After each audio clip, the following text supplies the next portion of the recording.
Hi, I am Thandi Khosa, a finalist in the National Teachers Award for Mathematics. Throughout my years of teaching and marking matrics nationally, I have realized that mathematics learners are not performing well in certain topics. These topics are Euclidean geometry and trigonometric for paper 2, and for paper 1 is function and calculus. These will be the topics I will be covering in these revision videos. Okay folks, it's Khosa Thandi. Again, we are now doing calculus. It is one of the important topic which contain more marks in your examination, plus or minus 50. So you guys need to master this topic so that you can go there and take free marks and then get passing well and distinctions as well if you can. Now, with the calculus, we have extracted different questions from different question papers as well. So now what we are going to do now is to try and see what is it that is hindered here, which makes us not understand this topic sometimes. So we have different questions to do that. Okay, let's look at the first one here. It's in question 8. Usually calculus comes in question 8, and if you are lucky, it will be in question 7. But it's question 8 and question 9, and sometimes question 10, depending on the examination. Now, in question 8 now, for calculus, we are given an equation. So let's start. This is our question 8, and it's still in paper 1. Remember, about plus or minus 50% or 50 marks out of 150 that you will get. Okay, the equation that we are given is f of x is equals to 2x to the exponent 3 minus 5x squared plus 4x. What a nice question. I like this one. Now, 8.1 says, calculate the coordinates of the turning point of the graph of f. Folks, remember, when we want the turning point, we have to do the first derivative, and after that we must equate it to 0, because we are talking about the turning point whereby we are talking about the straight line that will touch there, and it will have the first derivative or the gradient as 0. Now the first derivative is what we are looking for, which is our gradient. Folks, the first derivative, you must write this small one or prime at the top of f, and then when you derive, remember, you will have to take the exponent, multiply the coefficient with it, and then subtract 1 at the exponent.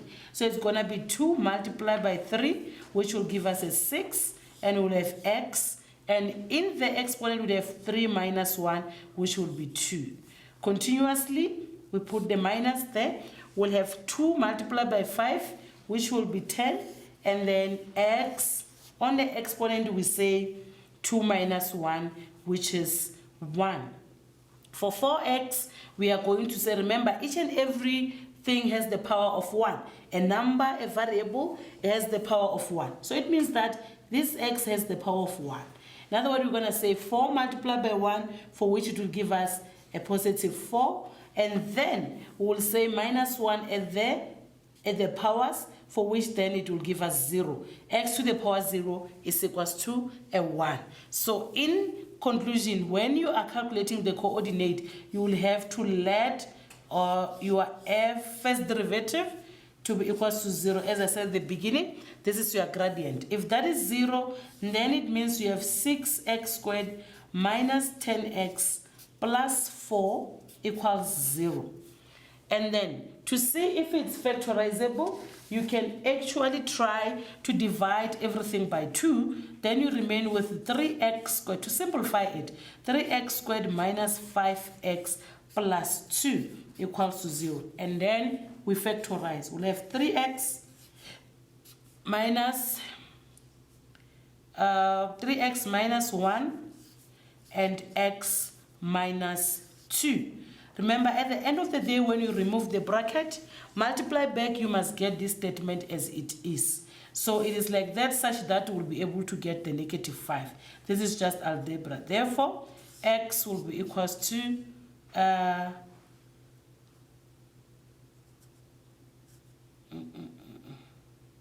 okay, let's see. I think we've made a mistake, because if we multiply this back, let's do this. 3 multiplied by 1 will give us 3x squared. That is correct. A 3 multiplied by 2 will give us a negative 6, and that would make us have a mistake. So it means the 2 must be there with 3x minus 2, and the x must have a minus 1. So it's 3x minus 2, and it's x minus 1. Okay, so let's multiply again, check if that is true. 3x multiplied by x give us 3x squared. 3x multiplied by 1 will give us a negative 3x, and a negative 2 times x will give us a negative 2x, for which a negative 3x minus 2x will give us 5x. Perfect. So now we are in the good direction. So this means we have x equals 1, or x will be equals to 2 divided by 3. Those will be your x coordinates at the turning points. Folks, remember the x coordinates does not give you the full turning points. So you need to use them together with the original equation to find the y value. So we are going to start with the x being equals 1, and then we will do the x equals 2 over 3.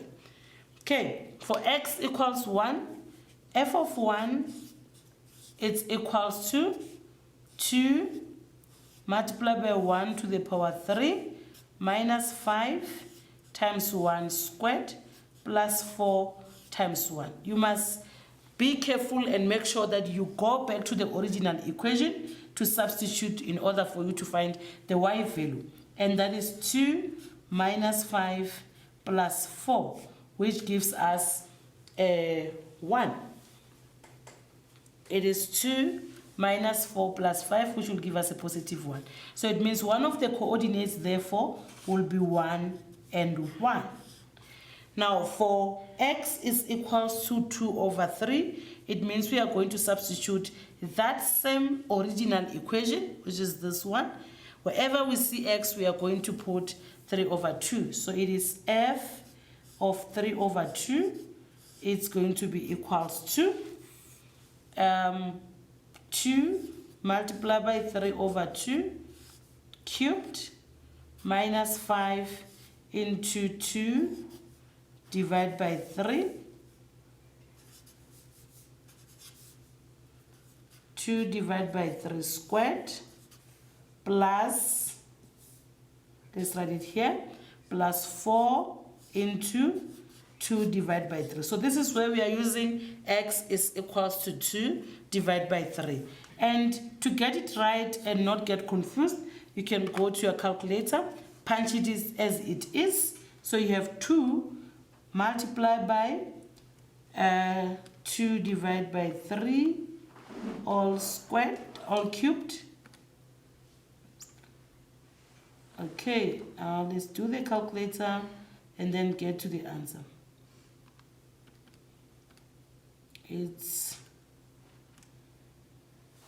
minus 5 with a fraction pattern with 2 divided by 3 all squared. Remember, we have to substitute it on the original equation for us to find the y value, not on the derived equation. Always we substitute on the original equation, for which it's giving us 28 divided by 27. Now this is our second coordinate with 2 over 3 and 28 divided by 27. And that's the solution. It's 5 marks, folks, and this 5 marks should be thoroughly done, clear, so that you can be able to get it full. So that's how you could have answered the question. They said calculate the coordinate of the turning point of the graph, and it's fully 5 marks. Okay, let's check question 8.2. In 8.2,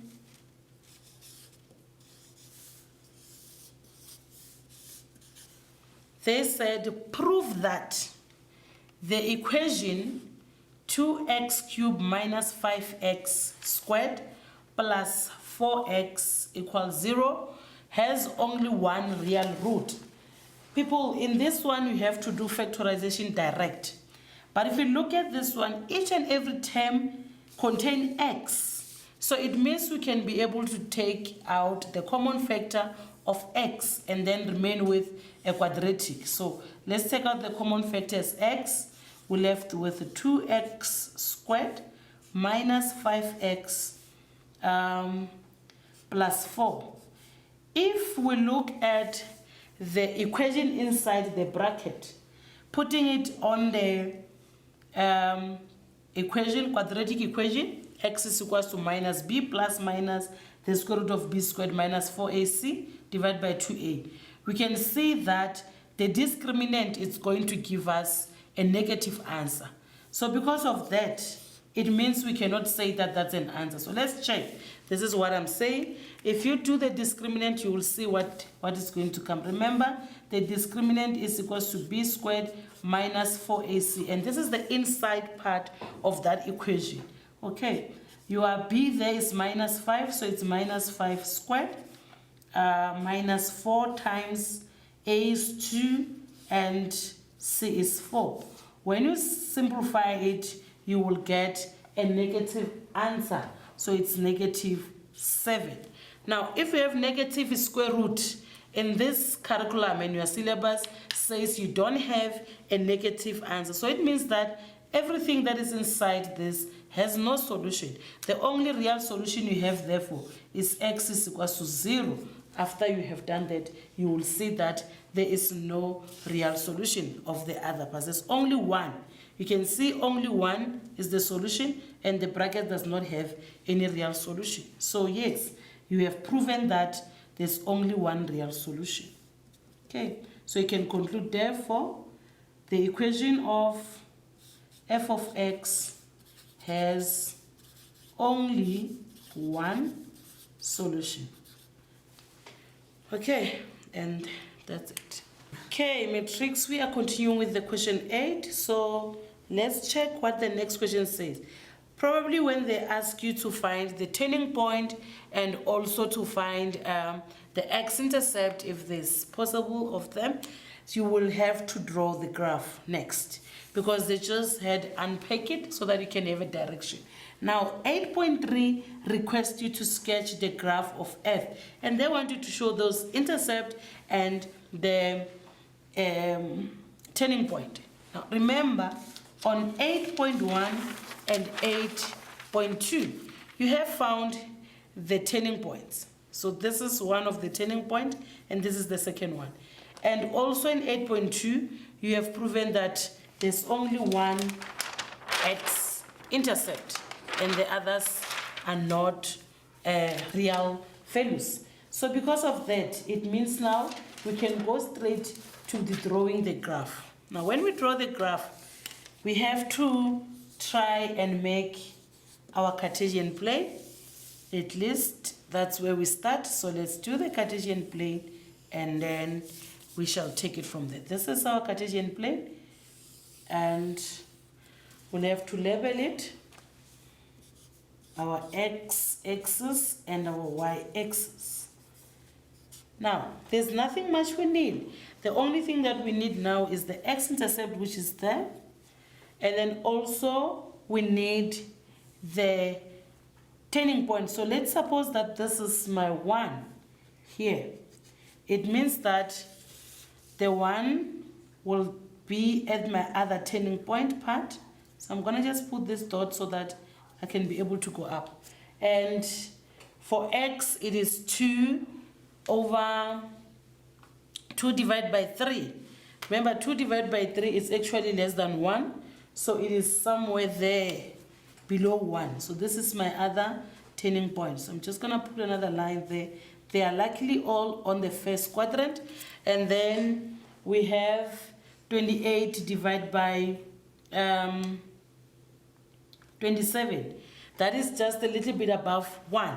So if this is 1 for the other points from y to get to my turning point, then the other point can be there, which is the 1 for, this is 1, this is 2 over 3, this is 1, this is my 28 over 27.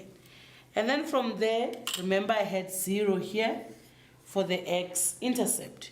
So it means I can now draw my graph From the turning point, it's gonna be like this, and it goes up, and it's going to be like that. It has to touch there. It's not really up to scale, but this is a shape that you'll expect. It starts from below the third quadrant, going to the first quadrant 10, with the turning point of 2/3 and 28 divided by 27, and the other one is 1 and 1. This is our graph of F. So can you see how smooth your graph should look like? And you must label it, as they said, you must label it. Okay, it is just 3 marks. 8.4, they are asking you this question and they want you to be able to answer it. It is 3 marks as well. 8.4, they said, for which values of x will the graph of f be concave up? Now, talking of concave up symbol means greater than 0. So it means concave up, you should put that in mind. Concave up, concaving up, it simply means the second derivative, it's going to be greater than 0. Okay, so let's do the second derivative. Remember your first derivative you did in 8.1, it was 6x squared minus 10x plus 4. So that's what we are going to use now to continue with your work. So this is what you have to remember now. It's the first derivative, let's copy it down. It's equals to 6x squared minus 10x plus 4. Now the second derivative will be equals to 12x minus 10. That is your second derivative. But we are saying that for concave up, our second derivative must be greater than 0. So we are going to take the 12x minus 10 and make it being greater than 0, because that is our second derivative. And we can start doing algebra. There is 12x is greater than 10. Divide both sides by 12. So x is greater than 10. Divide by 12, which can be simplified and be written as 5 divided by 6. So it means that for the value of x, whereby the graph of f is concaving up, x will be greater than 5 divided by 6. And that is the end of this question. I guess this is clear. Thank you. Matrix, we are back with calculus again. Another question extracted, which is question number 8. Basically, this is a question that most of you could get marks from it, but you need to focus so to not do mistakes in it. And many books and many other teachers will teach you differently. You must create your own strategy to master this thing and get it right. Now, this question 8 is a straightforward question. Now, look at this. They are saying to you, they've given you an equation. Let's say it's 8.1. What is the equation? Is f of x equals 2x squared plus 4. Now, they said determine the derivative of f of x equals to 2x squared plus 4 from first principle. To my surprise, some people can't even copy it properly from the formula sheet, but which is provided and given. You just have to remember that there's a limit involved there and you must try to look at it thoroughly. So let's first write that formula down before we do anything. The formula is written as the first derivative of f, it's equals to the limit as h approaches 0 of f of x plus h minus f of x, all divided by 2. Divide by h, sorry. All divided by h.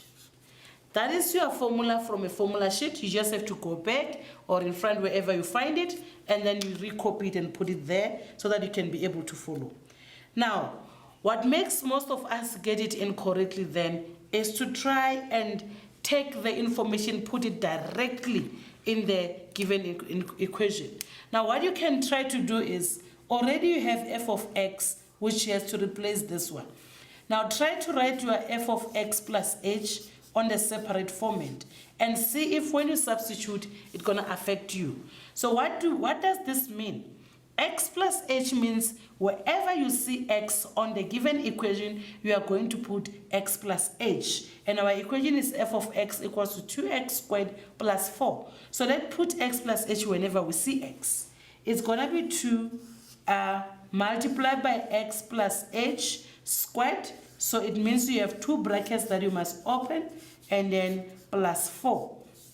That is 2. Let's remove the brackets. It's x multiplied by x give us x squared, and x times h will give us xh, another xh, and h times h will give us h squared. Don't forget this plus 4 there that we have to write. And now let's first look at the like terms. Inside the bracket we have x squared plus 2xh plus h squared plus 4. And multiply everything now by 2 to remove the bracket. So we have 2x squared plus 4xh plus 2h squared plus 4. Now, folks, this is your f of x plus h. You remember your f of x is 2x squared plus 4. Now you have to go back to your equation and substitute this f of x plus h inside. Remember, your equation must go with the first principle equals to the limit as h approaches 0. You do not leave the limit until you substitute the h being 0. So then you have to substitute. Remember we said f of x plus h, it's now 2x squared plus 4xh plus 2h squared minus 4. But there's a minus in between on the formula. So you must put that minus. And then in bracket, you can put the f of x, which is 2x squared plus 4. And then you divide the whole thing by h. In this way, I believe it's a little bit straightforward and one can follow in what it is that you are trying to do as a learner. Now let's remove the bracket. You have 2x squared plus 4xh plus 2h squared plus 4 minus 2x squared minus 4, all divided by h. Let's now look at the like terms. 2x squared and minus 2x squared, they'll give us 0. A 4 and minus 4 will also give us 0. Then we remain with a limit as h approaches 0 of 4xh plus 2h squared divided by h. Folks, we cannot divide by a 0 because we'll get undefined solution. So it means we have to do what? To take out the common factor of h so that we can deal with the denominator. Still, as long as we are still writing h, it means we have to keep the limit going with us. So this h will remain with 4x plus 2h and divide by h. Can you now see that the h can cancel each other? And now we'll have a 1. In that case, it means we have the limit as h approaches 0 of 4x plus 2h. Now here, you can substitute your h by 0. And that's where you will stop writing the limit. The moment you substitute the 0, the limit is not necessary. Okay, matrix, let's continue with this question 8. You have seen that the first principle is straightforward. You can get it right as soon as you start understanding the strategy that you need to use. I mean, if it's simple for you to work on it inside, then substitute directly so you save time. But if it complicates your life, then separate it. Why rush if you can get 5 marks and save some other problems that you can reach? Now let's go to 8.2. We are still dealing with calculus. In 8.2, there are still differentiation. And here, in this differentiated thing, you need to remember the main strategy of the derivatives. 8.2.1, they say differentiate, and they give you a statement or the equation. F of x is equal to negative 3x squared plus 5 multiplied by the square root of x. Folks, the square root of x, you cannot derive it. What you need to do is to change it to have x to the exponent 1 over 2 before you can start deriving. So let's do that. We have negative 3x squared plus 5. We can rewrite the square root of x as x to the power 1 divided by 2. And from there you can derive simpler. And when we start deriving, the moment you start to derive, you must put the prime, which represents the derivative. Okay, the first derivative. Now this is negative 3 times 2 will give us a negative 6x. And then 5 multiplied by 1 over 2 will give us 5 over 2. 5 divided by 2, x to the power negative 1 over 2. Because you have 1 over 2 minus 1. That's why you get a negative. Okay, if you can, or if they ask you to write it with a positive exponent, which is, in this case, it was not asked, you can go on and write and fix this.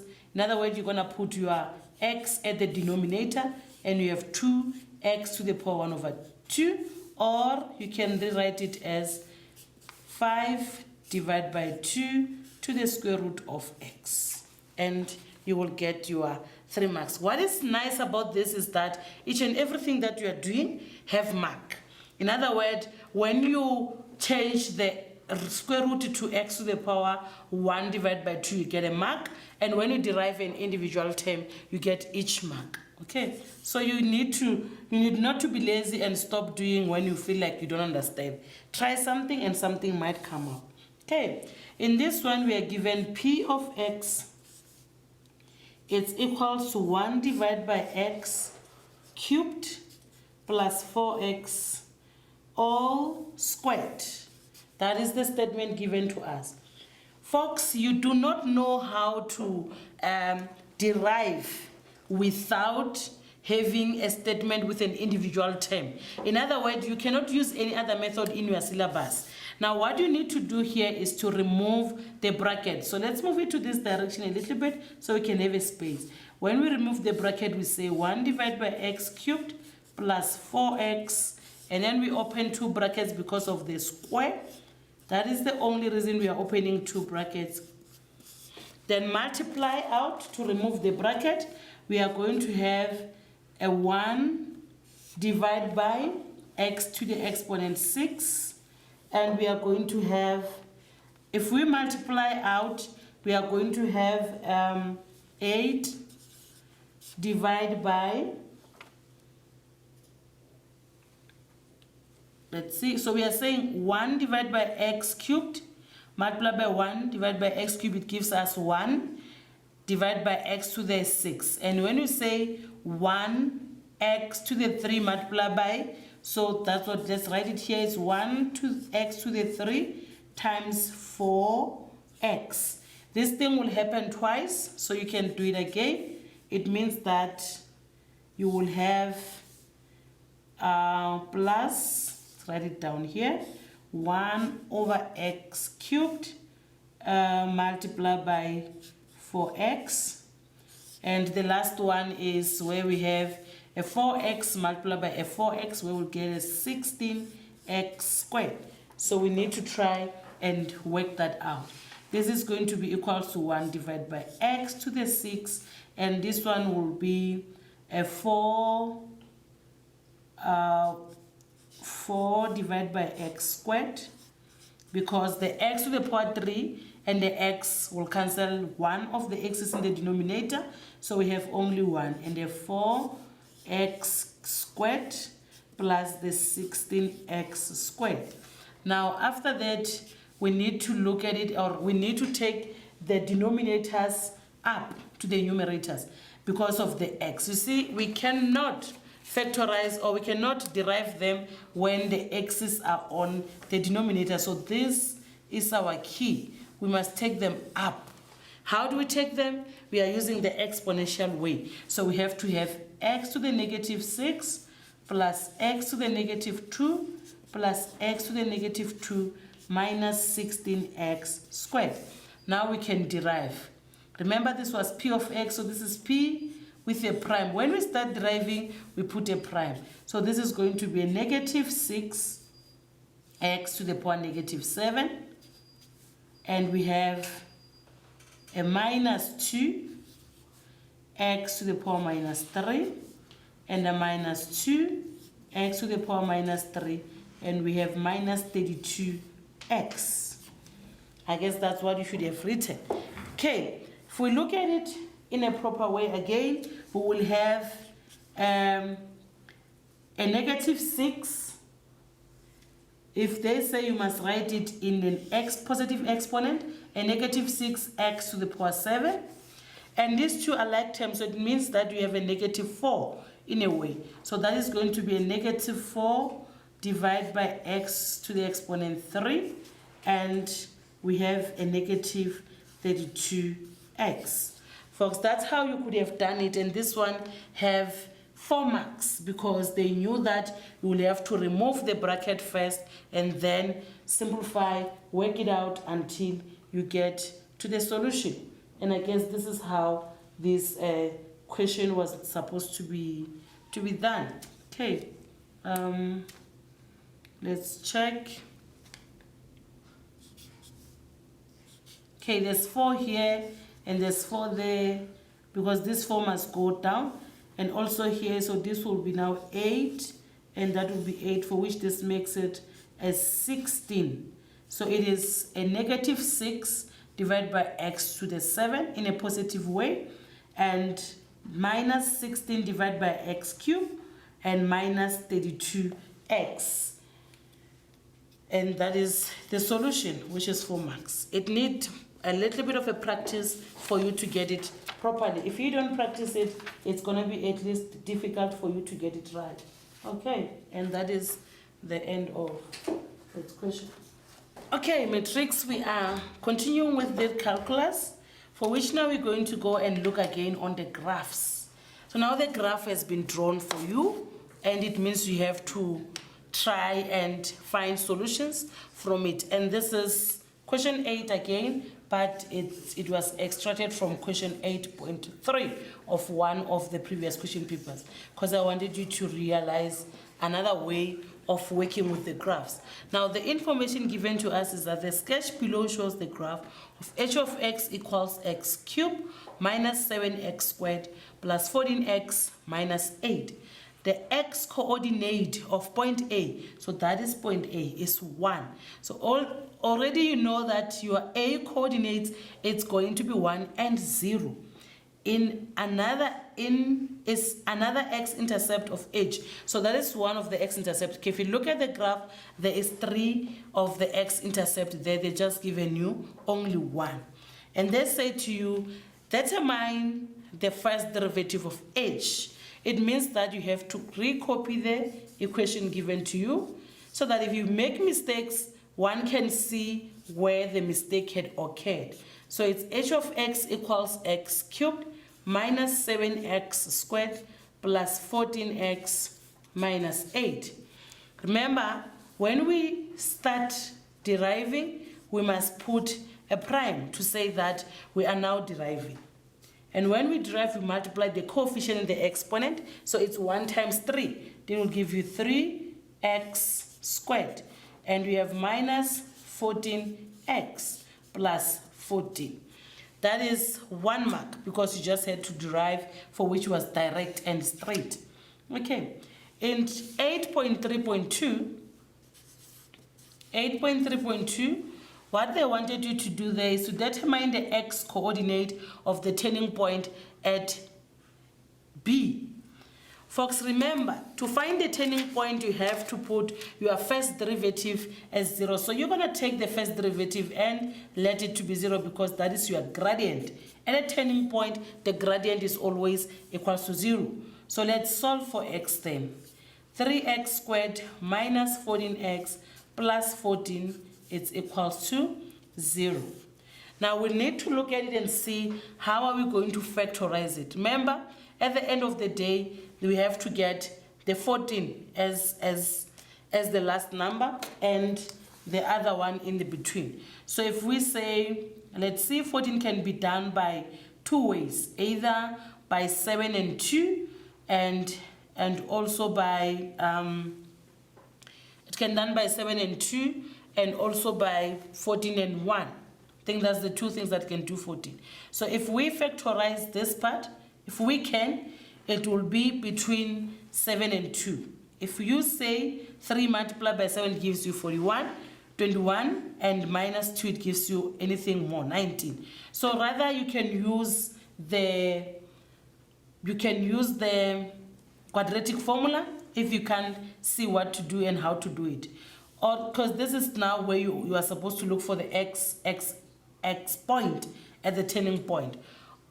So let's see if we use a quadratic formula. X equals a negative 14 plus minus the square root of a negative 14 squared minus 4 times 3 times a positive 14.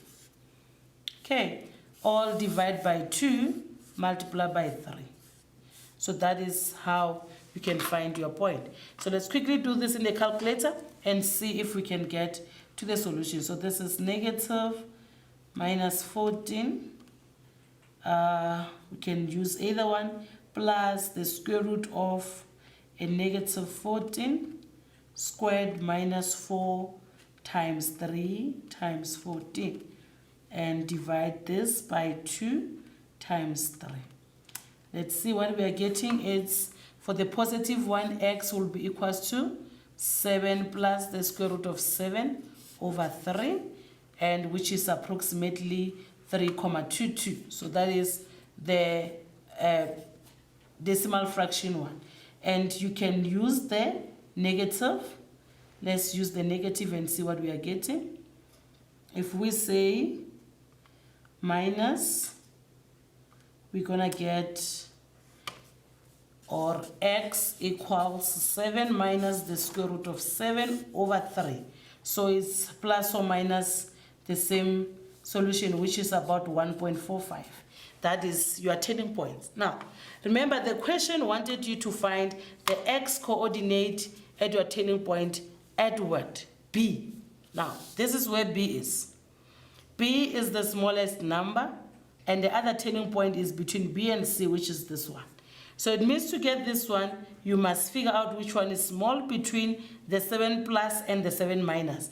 And you figured that that is going to be 1,45, which is the minus one. So it means that the x coordinate of B, it's going to be x is equal to 7 minus the square root of 7 over 3. That is 3 marks, folks. You can get it and you can move on. Okay, and that is the second question for that part. Okay, let's look at the last question of this one. It's 8.3.3. Now, can you see that if you are given a graph, you must analyze it thoroughly, because the marks are just given like that. If they say something and you say you do something else, you will lose marks. In this case, you must focus and try to do what the question is asking. Here they say, calculate the coordinate of C. C is one of the x-intercept. Already here, you are given one x-intercept. There's many ways of doing this. I mean, you can go back and do the long division, do the inspection, or you can go and do the synthesis method, or you can go straight and say, no, man, the equation for this was supposed to be y. It's equals to, and a is to x minus the first root, x minus the second root, and x minus the third root. This is what I don't know. Okay. Now, but by looking at this, you can see that your value of a is already been given as 1, so you don't have to bother yourself.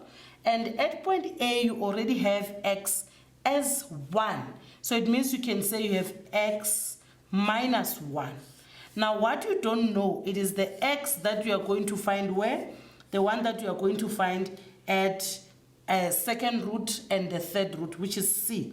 So you need to try and figure that out. Remember, this is now going to be a quadratic part.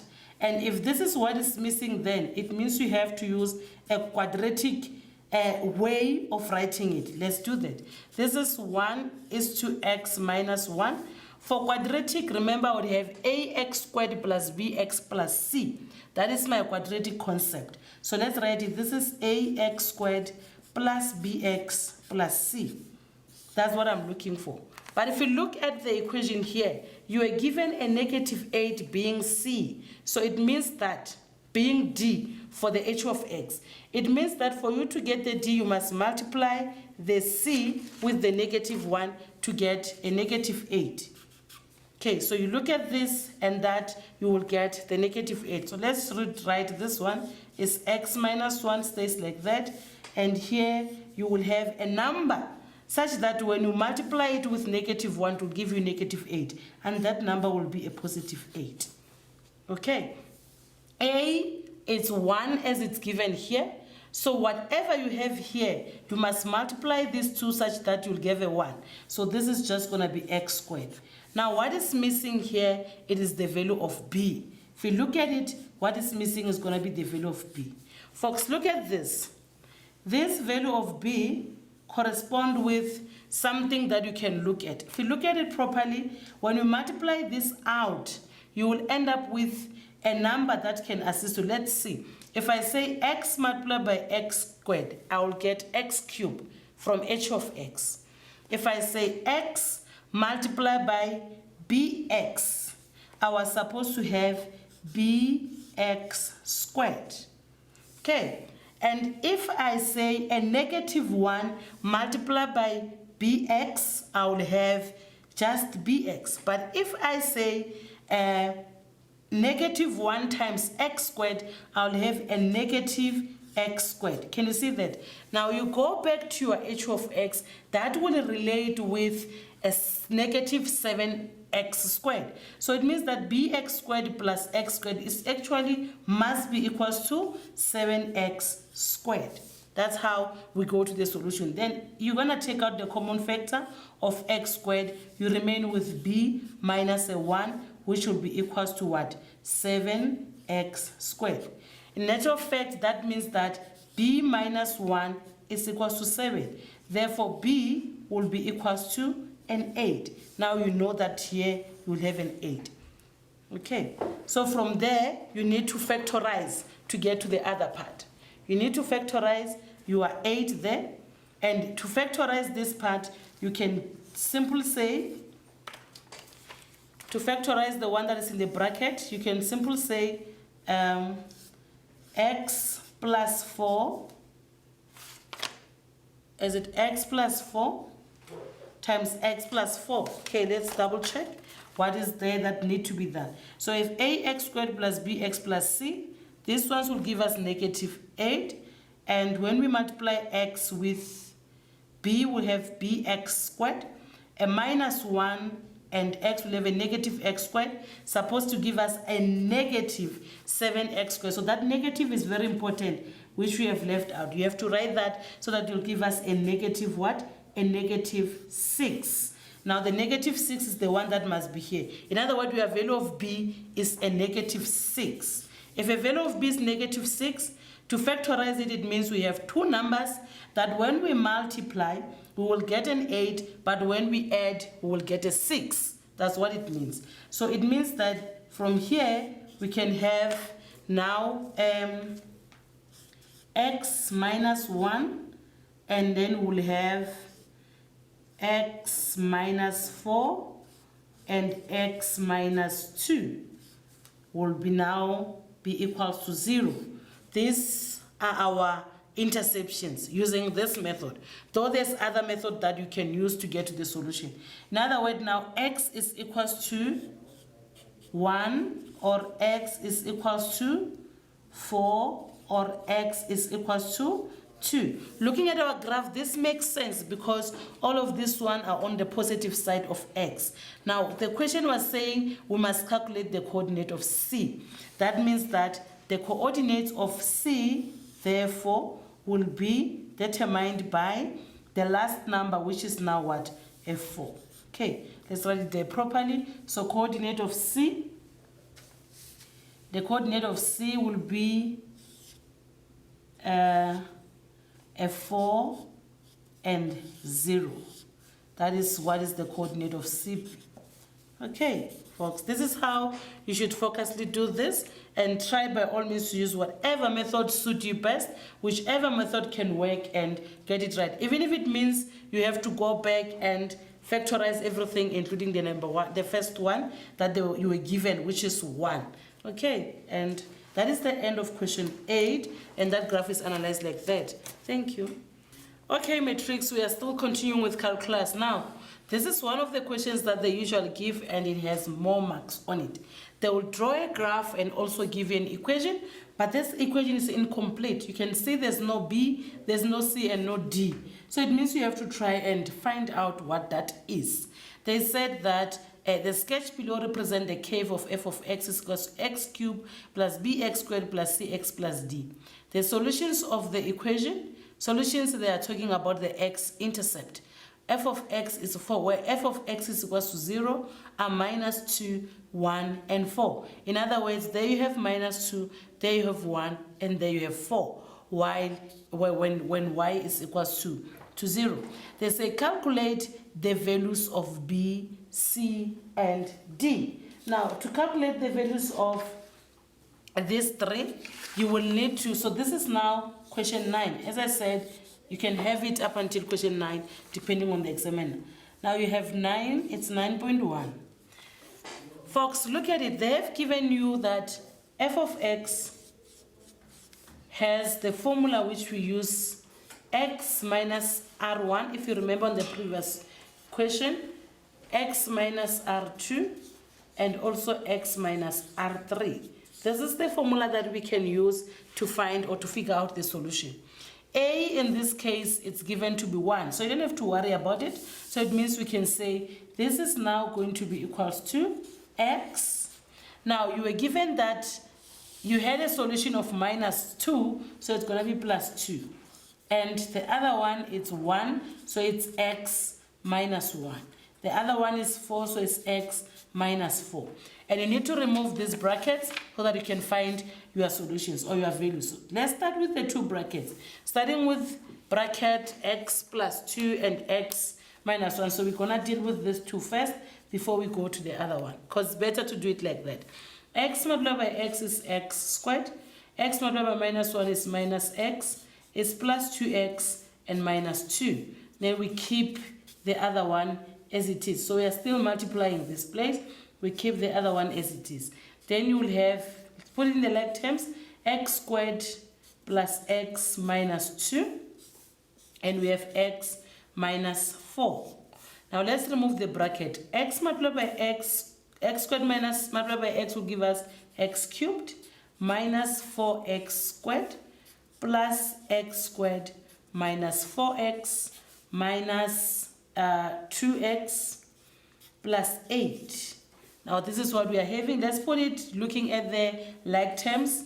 X cubed minus 2x squared minus 6x plus 8. Remember, they wanted us to find B, C, and D. Now, you'll come and say, therefore, the value of B is equals to minus 2.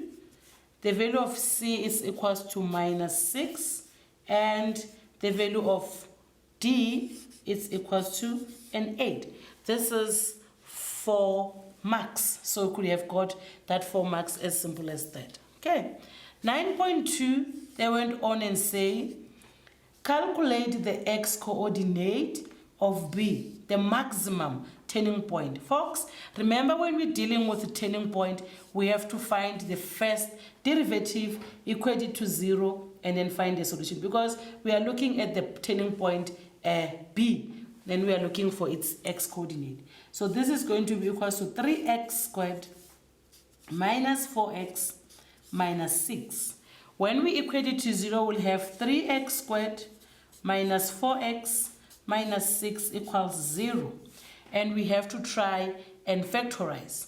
If we factorize here, we can say 3 times 2 is 6. Where did I get this? Let's see. Okay, let's double check. When we finding the x coordinate of b at the maximum turning point, yes, we have to equate to 0. In other words, here we have said that the first derivative is equals to 0. That is why we move from there to there. Now, when we derive, we will have we'll have 3x squared minus 4x minus 6. If we have to multiply out, it means then now, because that is how many marks? 4 marks. We'll have to use the formula x equals minus 4 plus minus the square root of a negative 4 squared minus 4 times 3 times minus 6, all divided by 2 times 3. Still here, we'll have to use what? A calculator for us to do it quicker and save time. Remember, in this time you'll be writing an examination, so you don't have time to waste and do something that will take more of your time. Okay, let's use a calculator, punch it and see what we are going to get. It's minus 4 squared minus 4 times 3 times a minus 6, and we divide it by 2, multiply by 3, which gives us 2 plus or minus the square root of 22 divided by 3. Folks, remember we are looking at the x coordinate of b, which is the negative 1. So it means that we'll have to try and find it when it's negative. So let's see if we put negative 2 minus, what is it that we are getting in terms of the solutions. Okay, use a calculator, that is minus, we get the answer as a negative 0.90, which is convenient. So it means that our x coordinate at b, it's going to be equals to, or is 2 minus the square root of 22 divided by 3. That will be the solution, and that's how you get your 4 marks. Okay, and for that question, I guess that's how you should have answered it. And question 9.3, they said, determine an equation for the tangent to the graph of f at x is equals to minus 1. Folks, remember where x is equals to minus 1, it's somewhere on the graph. And remember, the tangent must touch the graph once. So for that matter, it simply means that you have to find the point whereby the graph and the tangent is going to meet. So what is it that we are going to do first? Remember, x is the value that we are going to use. So x is equals to minus 1. You can start anyhow, there's no order. Substitute it into the original equation to find the other point, meaning to find the y.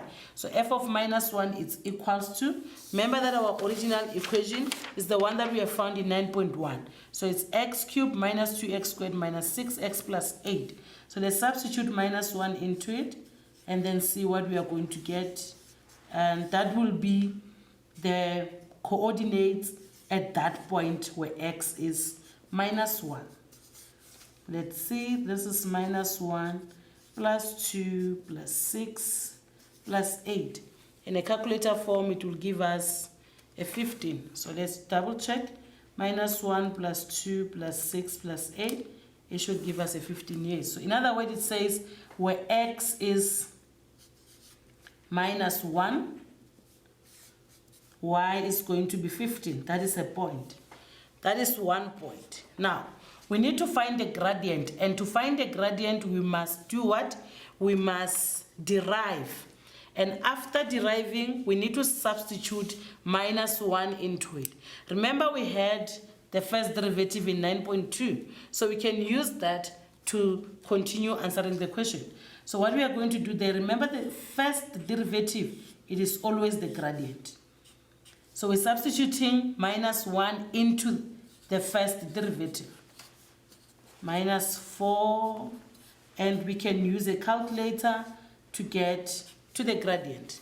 Now our gradient will be 3 multiplied by negative 1 squared minus 4 multiplied by negative 1 minus 6. And it gives us a 1, meaning that the gradient is going to be 1. Okay, now from here we go and use the formula. This formula is in your formula sheet as well. Y minus y1 equals to m into x minus x1. I prefer this formula because it's a bit simpler for you to follow, and substitution is better. So which coordinate are we substituting? The one that we just have found of minus 1 and 15, and also the gradient of 1. Okay, now let's substitute that.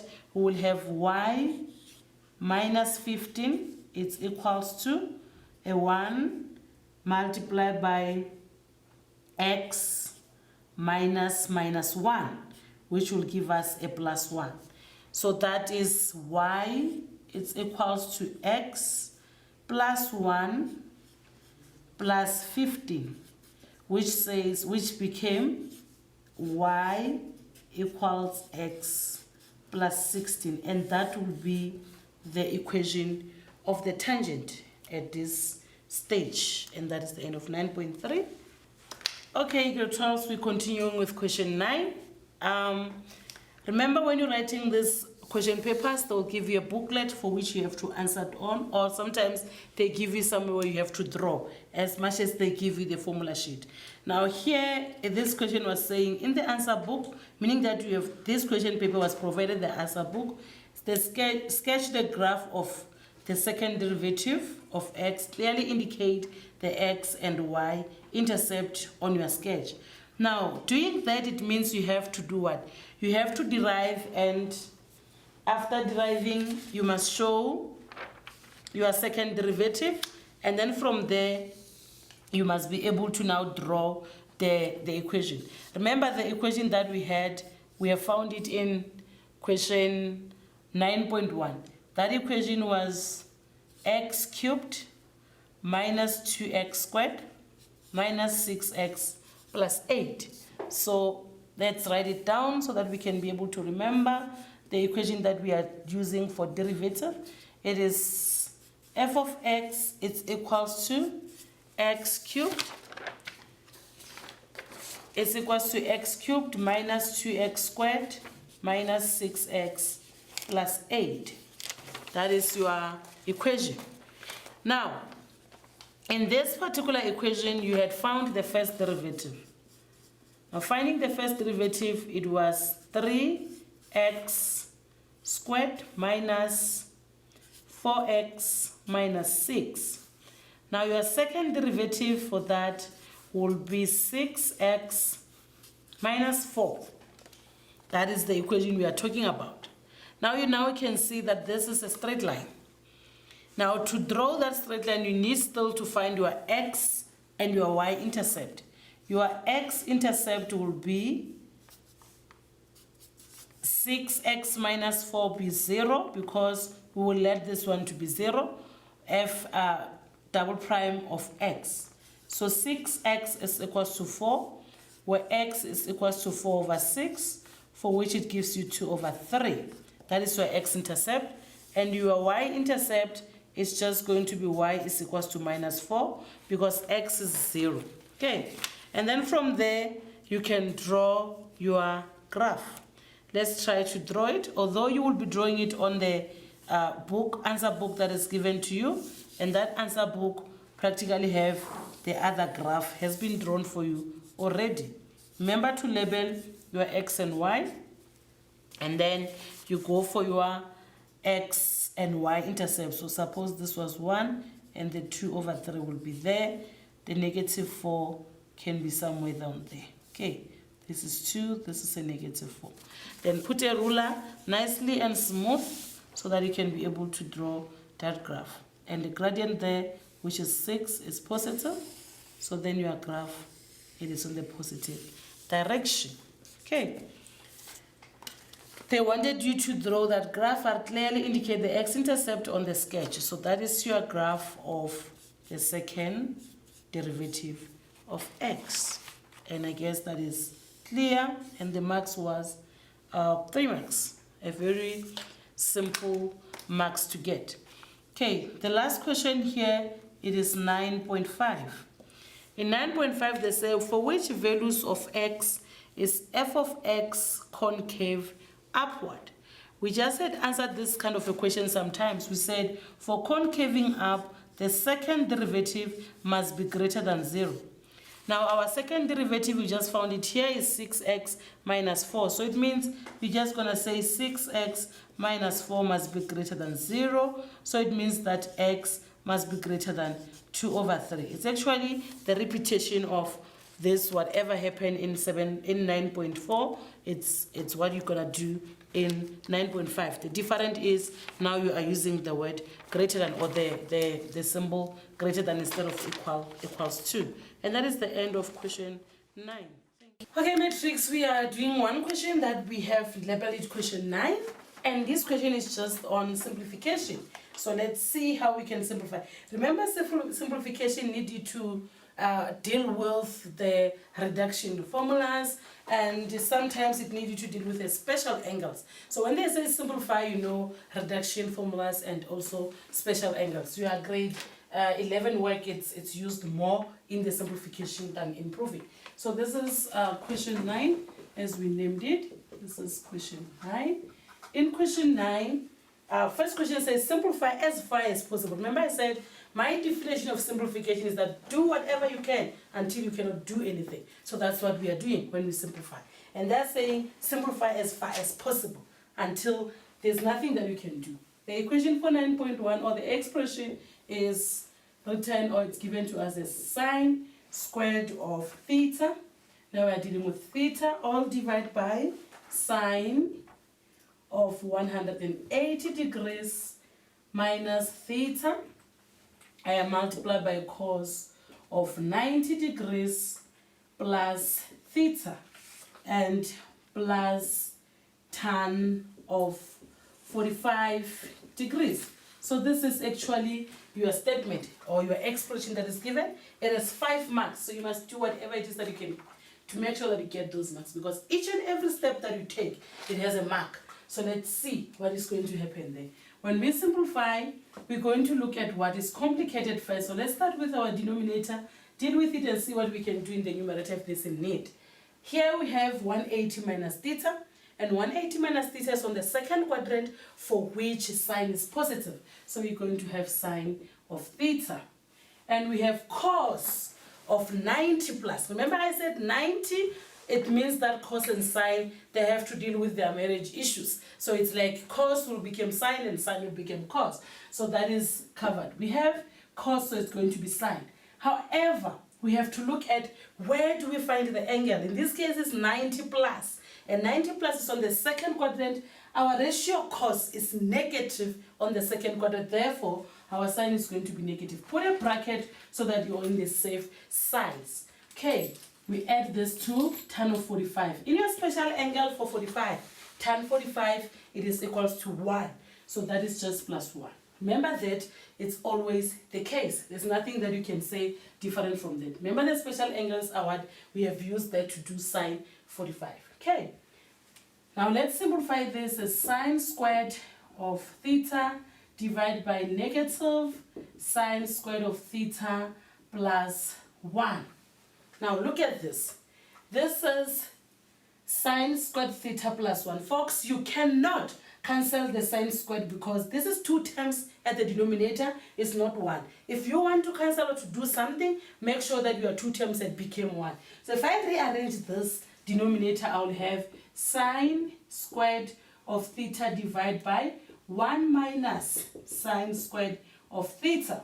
If you go to the identity that says cos squared theta plus sine squared theta is equals to 1, make cos the subject of the formula, you will find 1 minus sine theta. So that means this is the same as cos. So we are going to say we are having sine squared theta divided by cos squared theta, which is the identity of tan.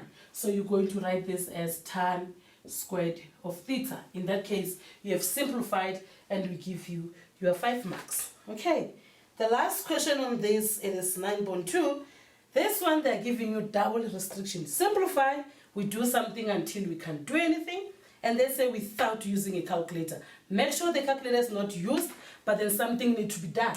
Okay, let's check that information given to us. Simplify means it's an expression.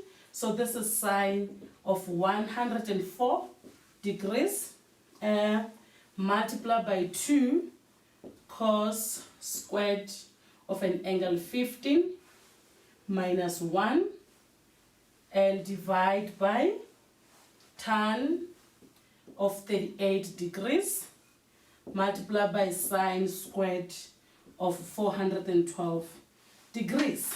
So you need to simplify. First, you must do the reducing. Reduction formulas are very important. Look at this.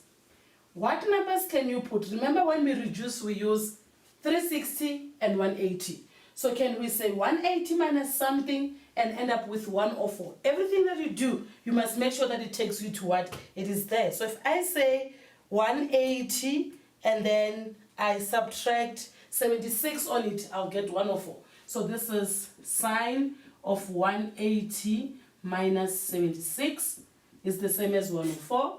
And this is my double angle for cos from the formula sheet. So your formula sheet is telling you what you need to do here.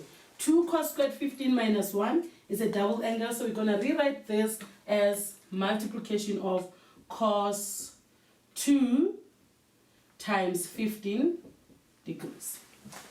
Okay, then we divide this all by tan 38. Remember I said if you see tan, make sure that you do whatever you can to change it to cos and sine. So we can change it directly. This is now just sine of 38 divided by cos of 38. Folks, if the angle that you are dealing with is less than 90, leave it as it is. Do not do anything to it until you find something that can make it cancel, or that will be the solution at the end of it. So for now, we leave it like that. We're just changing that other part. And this one will be sine squared. Remember, 412, it is more than 360. So what you are going to do is you're going to say 360 plus another value that will give you the answer. So it's 460 plus 52. It is 412. So that is 360 plus 52. It gives us 412. So let's go on and see what is done. Okay, sine 180 minus is on the second quadrant, so it means that we'll end up with a positive sine 76. So this is sine of 76 degrees multiplied by cos of 30, because 2 times 15 will give us a 30, and divide this by sine of 38 divided by cos of 38 multiplied by sine squared of 52. So that's what we have at the end of the day. Now, folks, let's look at this. Remember, sine squared of 52 or sine 52, we can try to check if it does not give us the same value as when we add with 38. We said they are married, so it means that if I add their angles for 38 and 52, I must get 90. If that's the case, it means I can rewrite this one as cos. So let's do that and see what we are going to get. That is going to be equals to this. Let's deal with the denominator. It is the sine of 38 divided by the cos of 38 multiplied by sine. Let's change this once because it is sine squared of 52. So we can write that as sine 52 times sine 52. They are giving us the same value. But we said sine 52 is the same as cos of 38. So let's write that in a cloudly form. We say sine 52, it is the same as cos 38. So it means that this sine 52, one of them can...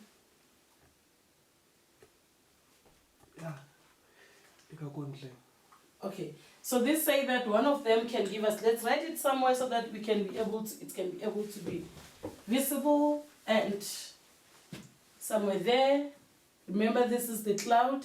To accommodate this information there, we are saying that sine of 52, it is the wife of cos 38. Because when we add 52 and 38, we get 90. So they became cofunctions. It means that the sine 52 can now cancel with our cos of 38. And we're left with the sine of 52 times the sine of 38 at the denominator side. We still have the numerator to deal with. What was the numerator? The numerator has sine 76. So let's write the sine 76 as it is. We will deal with the issue when we come to it. Sine 76 and the cos of 30, if we go to the special angle, let's try to draw that special angle triangle. If this is 30, that is 1 over 2, that is root 3. So cos 30 will be adjacent over hypotenuse.